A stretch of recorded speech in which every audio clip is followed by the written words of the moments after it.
தமிழக நண்பர்களுக்கும் வணக்கம். ஒரு வழியா வெங்கட் பிரபு அவருடைய இயக்கத்துல விஜய் அவர்கள் நடிக்கும் கோட் திரைப்படத்தோட ட்ரெய்லர் ரிலீஸ் ஆயிடுச்சு. ஆக்சுவலா விஜய் அவர்களுடைய திரைப்படங்களையே விஜய் ரசிகர்களையே இன்னும் என்னெல்லாம் பண்ண காத்திருக்காங்களோ அப்படின்னு பயங்கரமா பயந்துட்டு இருந்த ஒரு திரைப்படத்தோட ட்ரெய்லர் அப்படின்னா அது கண்டிப்பா இந்த கோட் திரைப்படத்தோட ட்ரெய்லர் தான் இருக்கும். ஏன்னா இந்த படம் அனௌன்ஸ்மெண்ட் பண்ணதுல இருந்தே, அதாவது வெங்கட் பிரபு அவருடைய இயக்கத்துல விஜய் அவர்கள் நடிக்கிறாரு அப்படின்னு சொன்னதுல இருந்தே யாருக்கும் பெருசா உடன்பாடு இல்லாம தான் இருந்தது. இது வெங்கட் பிரபு இயக்கத்துல விஜய் அது எப்படிப்பா செட் ஆகும் அப்படின்ற மாதிரி ஒரு பயத்திலேயே இருந்துட்டு இருந்தாங்க விஜய் ரசிகர்கள். ஆக்சுவலா அவங்க பயத்தை இன்னும் அதிகரிக்கிற மாதிரி தான் அந்த படத்துக்கு வந்து அடுத்தடுத்த அப்டேட்டும் இருந்தது. அந்த பார்ட்டி சாங்கா இருக்கட்டும், அதுக்கப்புறம் பாத்தீங்கன்னா அந்த கடைசியா வந்து அந்த ஸ்பார்க் சாங்லாம் பாத்தீங்கன்னா வச்சு செஞ்சுட்டாங்க. என்னடா மூஞ்சுது அப்படின்ற மாதிரி ஒரு வழி ஆகிட்டாங்க. அந்த ஸ்பார்க் சாங்ல வந்து விஜயோட அந்த டிஏஜிங் பத்தி மீசை கொஞ்சம் ஷேவ் பண்ணுங்க, மூஞ்சிக்கு பவுடர் அடிங்க சார். பாருங்க சார். ஜெமினி கணேசா அப்பா, ஜெமினி கணேசா வரது வச்சிருக்காங்க. செம்மையா இருக்கறப்பா. என்னது? ஏய் சூப்பரா இருக்கறப்பா. பாரு சூப்பரா இருக்கறப்பா. ஹீரோ மாதிரியே 10 ரூபாய் போட்டு கொடுப்பா. என்ன பண்ணுவ? என்ன எழவியாது வேணும்னு பண்றானா அவன்? வேணும்னு பண்றானா? சும்மா இருக்க முடியாதனால குரூப் நீங்க தானா? டேய் என்னடா அவர் எம்எல்ஏடா. தெரியுமேடா. அவர் என்னடா பண்ணி வச்சிருக்கீங்க? டேய் விஷயம் வெளியில தெரிஞ்சிச்சு ஒருத்த வீடு போய் சேர மாட்டேங்க. என்னத்த பா? இதுக்கு பேரு லேட்டஸ்ட் டெக்னாலஜி மிஷின். செந்தில ஜெயிலுள்ள வச்சே போடணும்னா நம்மால ஒருத்தன் பிளாக் உள்ள இறங்கணும்டா. அவன் நம்மளும் தெரியாதவனா இருக்கணும். ரொம்ப சார்பான புள்ளிகளால் தான் அது முடியும். உன்னால முடியும். எனக்கு தெரிஞ்சு சுறா குருவி அந்த படத்துக்கு அப்புறம் மானாவரியா விஜய் அவர்களை கலாச்சது பாத்தீங்கன்னா இந்த ஸ்பார்க் சாங்ல வந்து அந்த டிஏஜி முழுக்க பத்தி தான். ஏன்னா அவ்வளோ பார்க்கும்போதே ஒரு மாதிரி எப்படி சொல்றது, இந்த பரிதாபமா இருந்தது அந்த டிஏஜி முழுக்கே. ஸோ இவ்வளோ பயத்தோட ரிலீஸ் ஆன அந்த ட்ரெய்லர் அப்படின்னும் போது விஜய் ரசிகர்களுக்கு ஒரு பயம் இருந்தது. கண்டிப்பா இந்த ட்ரெய்லர்ல என்ன பண்ணி வச்சிருக்காங்களோன்ற ஒரு பயம். பட் அதை எல்லாத்தையும் இதுக்கு முன்னாடி வந்த எல்லா நெகட்டிவ் கமெண்ட்ஸ் எல்லாத்தையும் சால்வ் பண்ற மாதிரி, எல்லாரையும் ஓரளவுக்கு சாட்டிஸ்ஃபை பண்ற மாதிரி ரிலீஸ் ஆயிருக்கிறது தான் இந்த கோட் படத்தோட ட்ரெய்லர்.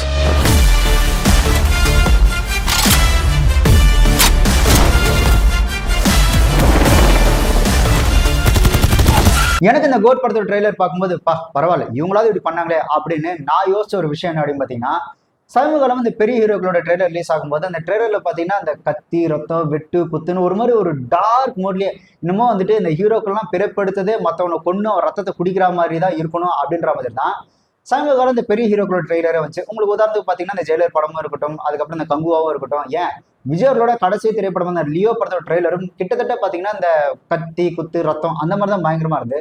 பட் இந்த ட்ரெய்லர் அப்படி இல்லாம ஒரு மாதிரி பண்ணன் சாகா ஒரு மாதிரி பயங்கர என்டர்டைன்மெண்டா இருந்து அது எனக்கு பர்சனலி பிடிச்சிருந்து.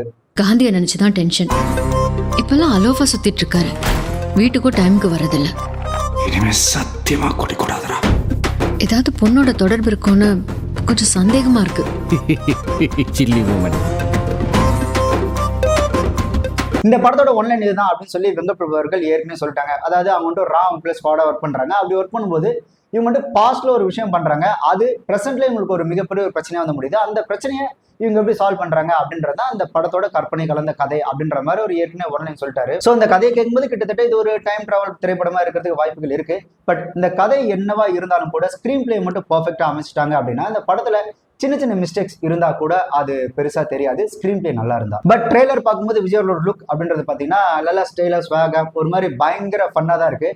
எனக்கு தெரிஞ்ச இந்த விஜயோட முந்தைய திரைப்படங்கள் வந்த கூட எல்லா ரெஃபரன்ஸுமே இதுல வச்சிருக்காங்க. இந்த திருப்பாச்சி போக்கிரி, முக்கியமா இந்த கில்லி திரைப்படத்தோட அந்த ரெஃபரன்ஸ் இருக்குல்ல, இந்த மருதமலை மாமணியம் முருகையா, அதெல்லாம் பாத்தீங்கன்னா ஆக்சுவலா கில்லி ரீரிலீஸ் பார்க்கும்போது அதெல்லாம் பயங்கர என்டர்டைன்மெண்டா இருந்து அதை மறுபடியும் இதுல பார்க்கும்போது கிட்டத்தட்ட ஒரு 20 வருஷம் ஆகுது மனுஷன் அப்படியே இருக்கிறாப்ல அப்படின்ற ஒரு ஃபீல் இருந்தது. அதெல்லாம் ரொம்பவே நல்லா இருந்து. மருதமலை மாமணியே முருகையா.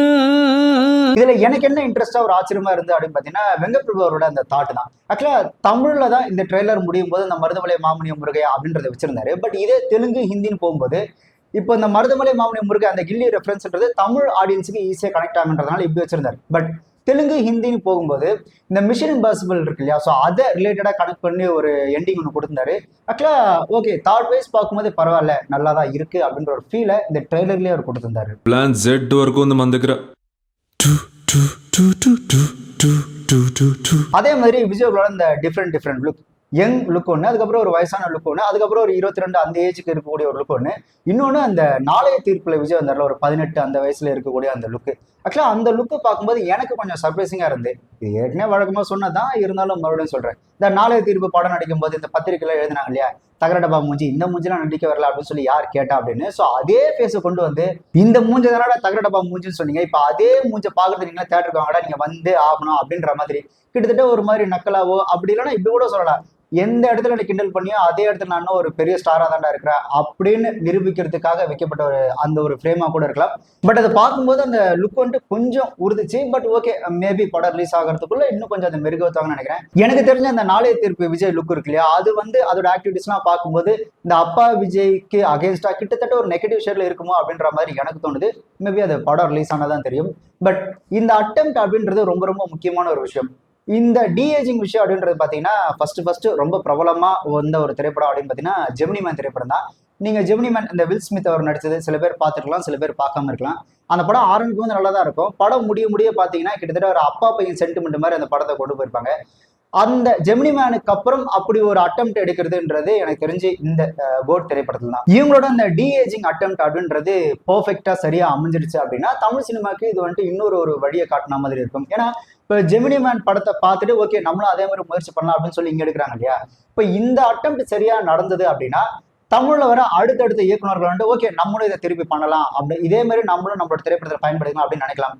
யோசிச்சு பாருங்களேன், இப்போ அஜித் சார் இப்போ இருக்கிறார் இல்லையா, இதே அஜித் சார் டிஏஜி மூலியமா வாலி படத்துல வந்தா மாதிரியோ இல்லை அமர்கலம் படத்துல வந்தா மாதிரியோ காட்டினா எப்படி இருக்கும், அதே தான் ரஜினி சார் இருக்கும். இந்த முள்ளு மலரும் ஜானில வந்த ரஜினி சாரை காமிச்சா இருக்கும். ஸோ அந்த மாதிரி அடுத்தடுத்த ஜென்ரேஷன் அடுத்தடுத்த இயக்குநர்கள் அந்த ஒரு முயற்சி எடுக்கிறதுக்கு இந்த திரைப்படம் ஒரு ஸ்டார்டிங் பாயிண்டா இருக்கிறதுக்கு நிறைய வாய்ப்புகள் இருக்கு. அண்ட் இதெல்லாம் தாண்டி இந்த படத்துல இது கண்டிப்பா இருக்கணும் அப்படின்னு நான் நினைச்சு ரொம்ப ஆசைப்பட்ட ஒரு விஷயம் அப்படின்னு பார்த்தீங்கன்னா, விஜயகாந்த் சார் வந்துட்டு ஏஐ மூலியமா இந்த படத்துல வந்துட்டு நம்ம கொண்டு வர ஒரு கதாபாத்திரமா அப்படின்னு சொல்லி பரவாயில்ல பேசிட்டு இருந்தாங்க.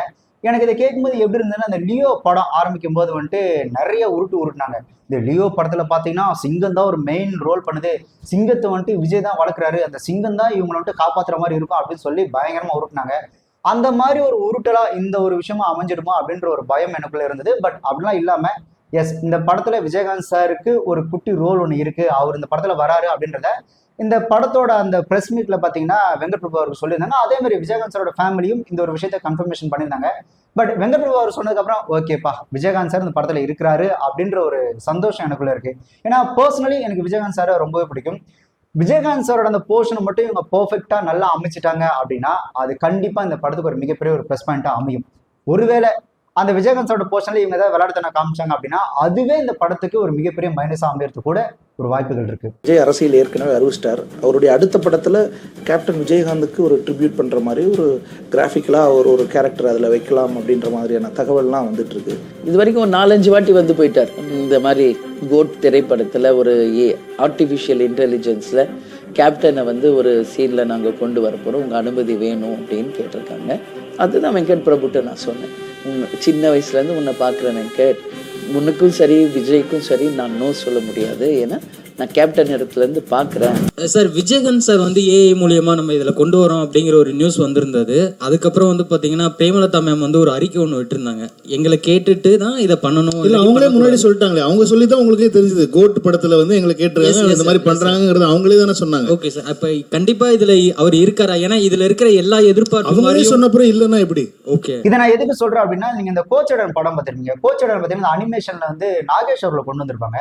வாய்ஸ் எல்லாம் கரெக்டா இருக்கும். பட் விஷுவலி பார்க்கும்போது நாகேஷ் அவர்கள் பார்த்தீங்கன்னா அவ்வளோ பெர்ஃபெக்டா அவ்வளோ சூப்பராகவும் இருந்திருக்க மாட்டாரு.